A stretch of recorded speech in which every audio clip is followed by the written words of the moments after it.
ನಮಸ್ಕಾರ ಕರ್ನಾಟಕ ಕನ್ನಡಿಗರಿಗೆ. ಅಗ್ನಿಶಾಮಕ ಹುದ್ದೆಗಳಲ್ಲಿ ಹೊಸ ಅಧಿಸೂಚನೆಯನ್ನು ಹೊರಡಿಸಿದ್ದಾರೆ. 327 ಹುದ್ದೆಗಳಿಗೆ ಆಹ್ವಾನ. 10th PUC ಪಾಸಾದ ಎಲ್ಲ ವಿದ್ಯಾರ್ಥಿಗಳು ಅರ್ಜಿ ಸಲ್ಲಿಸಬಹುದಾಗಿದೆ ಮತ್ತು ಸ್ಯಾಲರಿ 47,000 ಇದಾಗಿದೆ. ಇದರ ಆರಂಭದ ದಿನಾಂಕ ಬಂದು 12/3/2025ಕ್ಕೆ ಆರಂಭವಾಗಿ 1 ಏಪ್ರಿಲ್ 2025ಕ್ಕೆ ಅರ್ಜಿಯ ಕೊನೆಯ ದಿನಾಂಕ ಇದಾಗಿದೆ. ಮತ್ತು ಇದರ ಕ್ವಾಲಿಫಿಕೇಷನ್ ನೋಡೋದಾದರೆ ಎಲ್ಲ ಅಭ್ಯರ್ಥಿಯು ಮಾನ್ಯತೆ ಪಡೆದಿರುವ ಮಹಾವಿದ್ಯಾಲಯದಲ್ಲಿ 10th ಅನ್ನು ಕಂಪ್ಲೀಟ್ಗೊಳಿಸಿರಬೇಕು.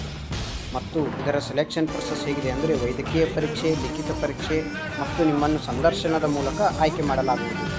ಇದರ ಪೋಸ್ಟ್ ಬಂದು 327 ಪೋಸ್ಟ್ ಇದೆ. 45ಕ್ಕೂ ಅಧಿಕ ಸ್ಯಾಲರಿ ಇದಾಗಿದೆ. ಅಭ್ಯರ್ಥಿಯು ಅಗ್ನಿಶಾಮಕ ಸಿಬ್ಬಂದಿ ಮತ್ತು ಅದರ ಅಧಿಕಾರಿ ಮತ್ತು ಗ್ರೂಪ್ ಸಿ ಹುದ್ದೆಗೆ ಆಹ್ವಾನ ಕರ್ನಾಟಕ ಸರ್ಕಾರವು ಕೈಗೊಂಡಿದೆ. ಈ ಹುದ್ದೆಗೆ ಇನ್ನೂ ಯಾರ್ಯಾರು ಅಪ್ಲಿಕೇಶನ್ ಸಲ್ಲಿಸಿಲ್ಲವೋ ಅಪ್ಲಿಕೇಶನ್ ಸಲ್ಲಿಸಿ ಮತ್ತು ಇದರ ಲಿಂಕ್ ಬೇಕಾದಲ್ಲಿ ನಮ್ಮ ಡಿಸ್ಕ್ರಿಪ್ಷನಲ್ಲಿದೆ, ಹೋಗಿ ಈ ಕೂಡಲೇ ಅಪ್ಲಿಕೇಶನ್ ಸಲ್ಲಿಸಿ. ಹಾಗೂ ನಮ್ಮ ಪೇಜ್ಗೆ ಇನ್ನೂ ಯಾರು ಸಬ್ಸ್ಕ್ರೈಬ್ ಇಲ್ಲ ಸಬ್ಸ್ಕ್ರೈಬ್ ಆಗಿ. ಧನ್ಯವಾದಗಳು.